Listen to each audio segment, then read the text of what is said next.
Pensa. Ócio em grego arcaico é escolé. Escolé. Que gerou em latim a palavra escola. As pessoas que não têm de trabalhar estão livres para pensar. Escolé. Tem gente que tem ócio e tem gente que não tem ócio. Quem não está no ócio está na negação do ócio. Se em latim a percepção é outra, a ideia permanece a mesma. Olha que coisa interessante.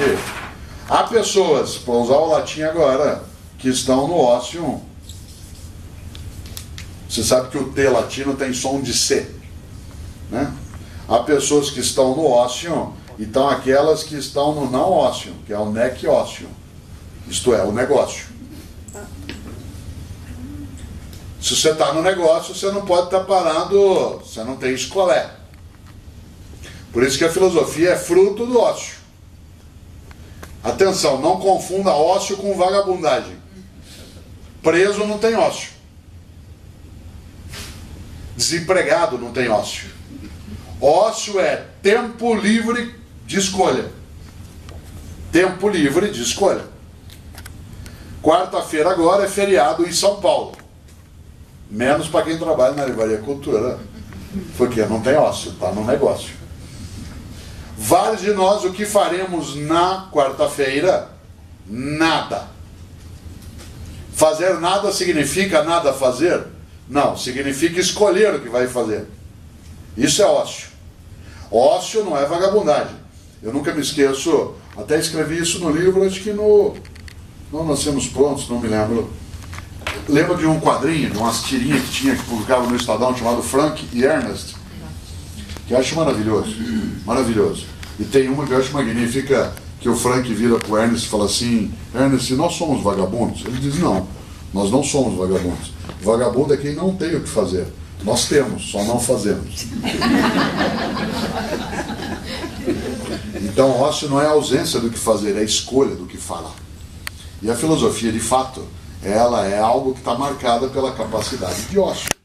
Ócio não é vagabundagem, é você dedicar uma parte da tua existência e uma parte do teu tempo de vida, aquilo que os ingleses chamam de time life, dedicar uma parte da tua vivência a pensar sobre o sentido. Aqui tem uma encrenca. Alguns acham que filosofia é sinônimo de delírio.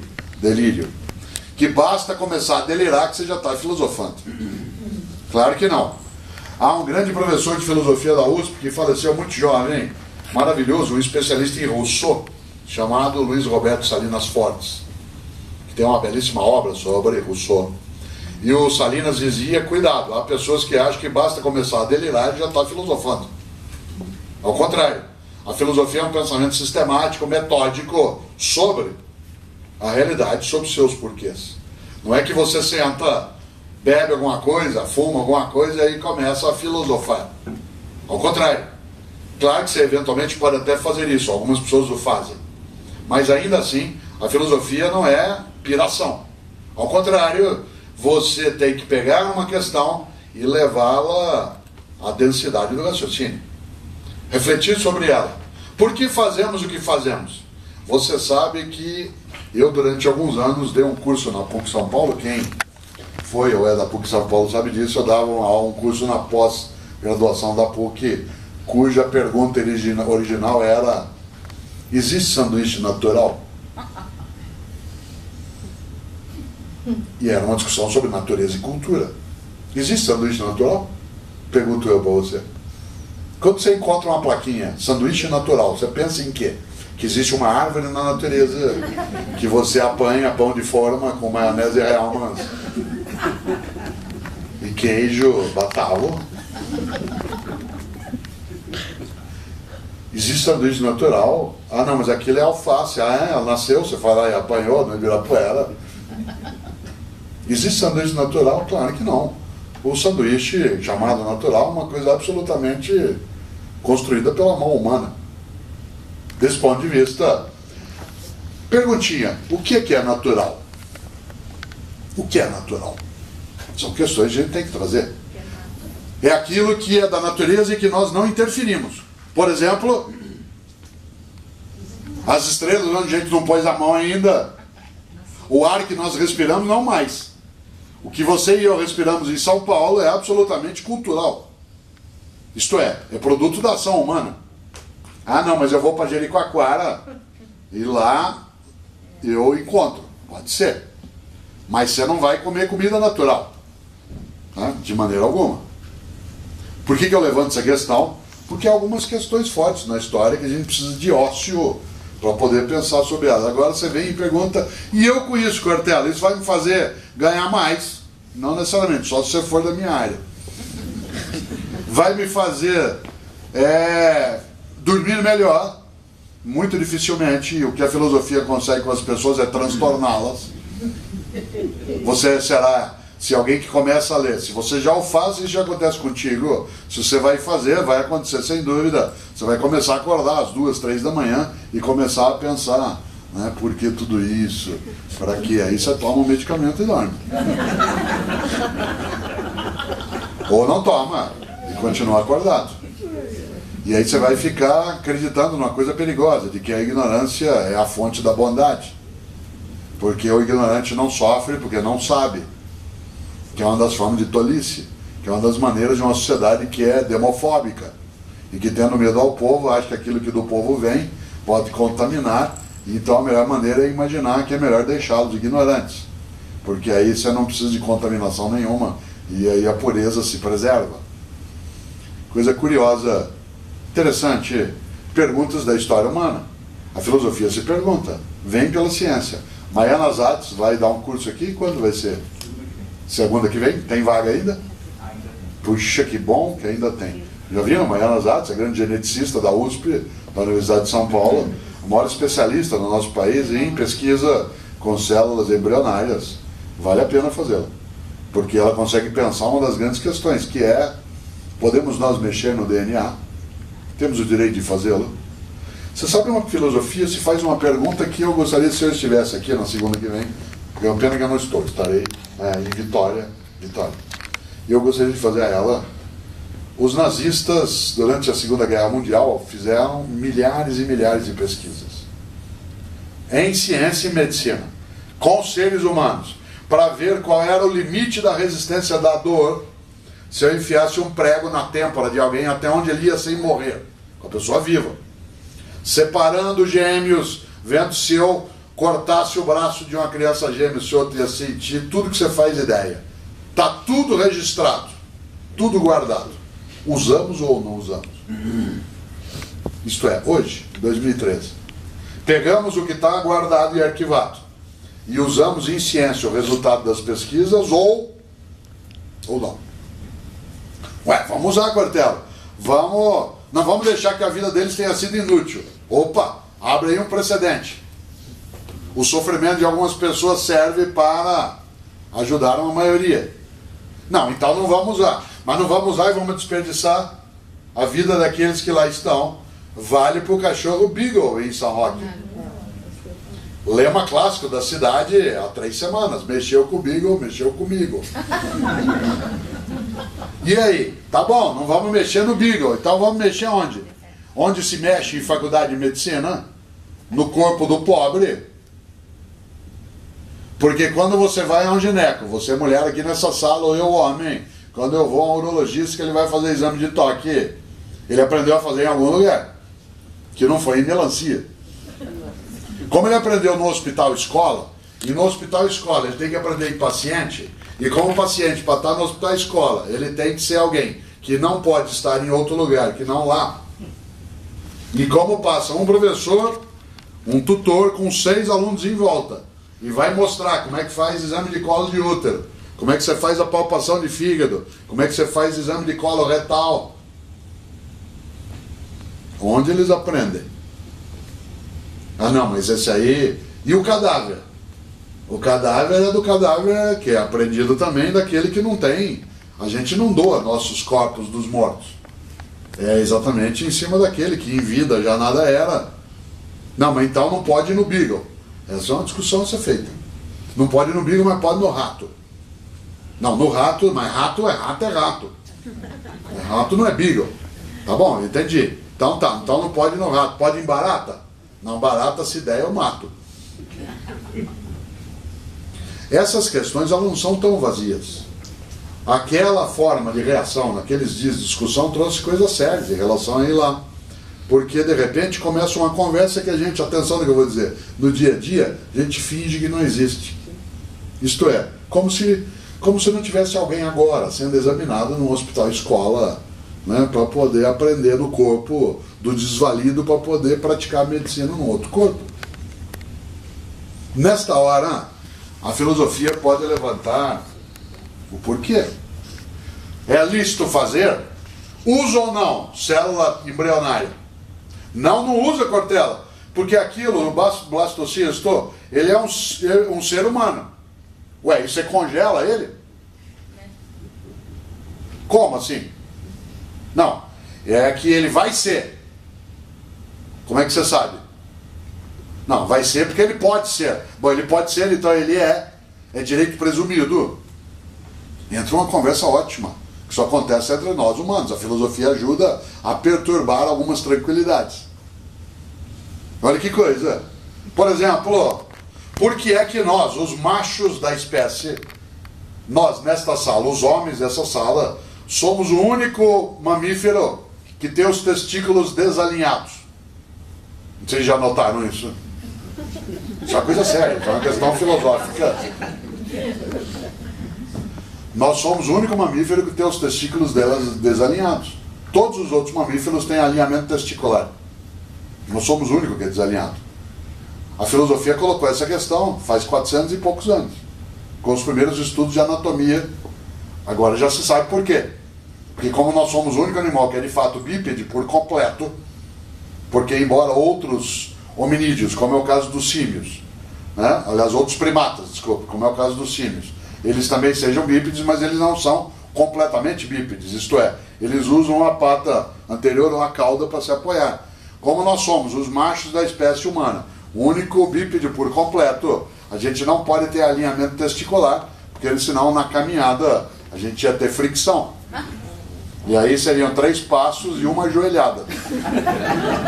É preciso que funcione como um pistão. Parece pouco? Nesta sala aqui há pessoas que têm ascendência africana.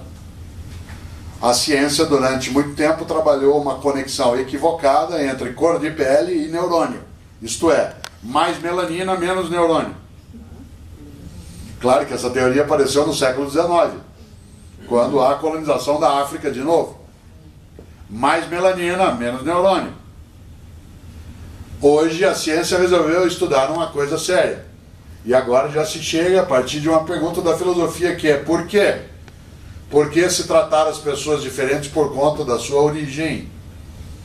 Começou a se estudar um pouco de biologia evolutiva e chegou a uma conclusão que pode parecer estranha para algumas pessoas, mas como nós humanos viemos todos da África, né, nossa espécie teve origem no sul da África, um continente com o africano extremamente com o sol, a insolação é permanente. Nossos primeiros ancestrais, há alguns milhões de anos, só sobreviveram porque eles tinham sobre a cabeça um cabelo enrolado. Isto é, uma camada de 5 centímetros de cabelo aerado, como um soufflé. Por quê? Porque se não tivesse essa aeração entre o ambiente e a caixa craniana, derretia o miolo. E a única maneira de refrigerar um cérebro que estava em desenvolvimento era uma camada de 5 centímetros de cabelo enrolado. O cabelo liso seria fatal numa região de muito sol. À medida que nós fomos subindo como espécie para a Europa, que é uma região mais fria, o cabelo enrolado ia preservar ar gelado dentro. E aí foi selecionando gente de cabelo liso, porque aí você não preserva o ar gelado dentro. Pois bem, o cabelo pichain, pichain é uma expressão em tupi, né? Ela significa enrolado no idioma tupi. O cabelo enrolado ou o cabelo pichain, que é uma vantagem competitiva na evolução, a gente consegue tratar como um defeito e chama de cabelo ruim. Qual é a pergunta da ciência? Da onde veio isso? Qual é a pergunta da filosofia? Por quê? Por exemplo, por que o ser humano usaria pasta de dente com clorofila, se dente não faz fotossíntese? Por uma razão básica, porque a clorofila lembra a natureza lembra coisa boa, então a gente quer uma pasta de dente que lembre coisa boa. Mas câncer é natural também. Certo? E a única maneira de você conseguir sobreviver a um câncer é você romper a natureza. Isto é, enfrentá-la. Lembre-se que, agora vou usar uma expressão herética da filosofia, a ciência é antinatural. Se ela fosse natural, a ciência fracassaria. Se alguém aqui agora começa com uma dor forte, tremendo a perna direita, começa a balançar a perna, uma cólica no baixo ventre que vai para lá e para cá, um pouco de sudorese, ânsia de vômito, calafrio, isso é sinal de apendicite. Qual é o caminho natural? Morrer.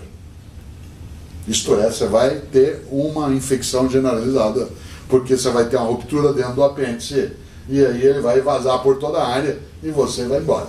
Isso é absolutamente natural. O que é antinatural? O que a gente ia fazer com você. Você começou com sintoma, a gente pegaria você, levaria para um hospital aqui perto, ia ferir tua temperatura retal, que é onde dá para ver se você está com sinônimo de apendicite, veria que você está com indício, ia te pré-anestesiar, colocar numa maca, tirar tua sensibilidade à dor, abrir no ponto de McBurns, onde você tem a possibilidade de lidar com o apêndice, fazer uma incisão, puxar, seccionar, suturar, fechar e ainda deixar a cicatriz visível para que outro médico saiba, quando você está com um sintoma assim, que você já operou o apêndice. Isso é absolutamente antinatural. Você fala, você está louco. Isso aí, a medicina... Não, eu sou a favor da homeopatia. A homeopatia também é antinatural, desse ponto de vista da filosofia. Né? Porque de maneira alguma você encontra todas as gotinhas já armazenadas. Né? Tem um barranco onde elas nascem. Você vai lá buscar alho, vai buscar...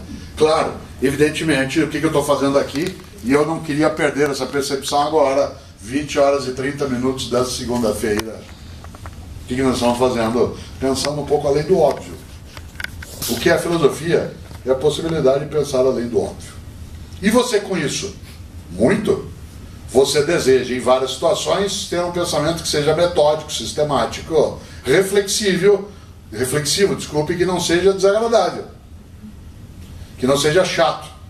Muita gente, talvez nesta sala, tenha tido trauma com o ensino de filosofia. Porque muitos colegas, no dia a dia, conseguiram, em alguns momentos, afastar tanto a realidade da filosofia, que o aluno ou a aluna passou por uma escolarização e não queria nem ouvir falar dessa área. É uma pena, porque a filosofia ela é uma forma de encantamento para nos ajudar a existir, não necessariamente melhor, mas mais conscientes, menos alienados, com uma capacidade de não ser possuído. Olha que coisa! Há coisas no nosso dia a dia que a filosofia nos ajuda não a resolver do ponto de vista técnico. Eu seria tolo, e não quero sê-lo, embora possa sê-lo, seria tolo se eu imaginasse que nós, da área de filosofia, seríamos aqueles que deveríamos, por exemplo, dirigir uma estrutura. Como um dia pensou Platão, ao falar no rei filósofo ou no filósofo rei. Ao contrário, a ideia do rei filósofo em Platão ela é uma ideia absolutamente aristocrática. Parte do princípio de que deve dirigir a comunidade aquele que tem mais ócio, o que não é necessariamente obrigatório. Se você imaginar, contra o óbvio, se eu dissesse no dia 18 de novembro de 1993, isto é, há 20 anos, o que eu vou dizer agora, eu não disse, mas se eu dissesse, você ia achar que eu estava maluco. Se eu dissesse, gente, isso há 20 anos, esse país vai decolar o dia que a gente tiver na presidência da República um professor de sociologia, um torneiro mecânico sem escolaridade completa e uma mulher mineira, sem dizer, Cortella, você fumou alguma coisa? Vou dizer de novo, tá? Goste você ou não de que eu estou mencionando, essa é uma decisão tua numa democracia, mas se eu dissesse, esse país vai decolar. O dia que a gente tiver na presidência da República um carioca que fez carreira em São Paulo na área de ciências sociais, um pernambucano que só fez escola do Senai e que se tornou líder metalúrgico sindical, e uma mulher mineira formada em economia que fez carreira no Rio Grande do Sul, você dizer que eu estava maluco. Cuidado com o óbvio.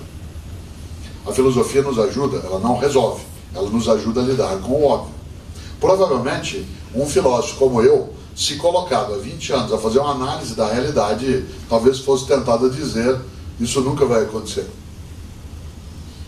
Pode ser que algumas pessoas que sejam do campo da arte e não do campo da filosofia dissessem: mas isso pode acontecer. Charlie Brown Jr., quando o Chorão nele estava, cantava uma música que eu gosto demais, chamada Nada é Impossível. Nada é impossível. Aliás, a letra do Chorão, em que tem um trecho que diz: impossível é uma palavra grande que gente pequena usa para nos diminuir. Impossível é uma palavra grande que gente pequena usa para nos diminuir. Olha que coisinha interessante. Pode ser que um filósofo dissesse que não daria certo, que jamais nós teríamos isso. Pode ser que um artista dissesse que sim. Pode ser que um cientista político falasse: olha, existe possibilidade. Pode ser que um religioso dissesse: Deus não permitirá, ou Deus vai conduzir a isso. Eu estou insistindo bastante nesse ponto, e logo logo eu vou perguntar aí de vez. Alguma dúvida? Estou insistindo nesse ponto por uma razão: para a gente não perder exatamente essa percepção de que há um pensamento que não é nem melhor e nem exclusivo, mas que nos ajuda a interrogar, a indagar, a retirar um pouco as obviedades que estão no nosso cotidiano. E nesta hora, me agrada imensamente que tanta gente tenha vindo para pensar um pouco a partir da filosofia, e especialmente de um desafio cuja resposta, obviamente, não vem de mim, vem de você mesma ou você mesmo, que é: e eu com isso? O que é que você tem a ver com filosofia?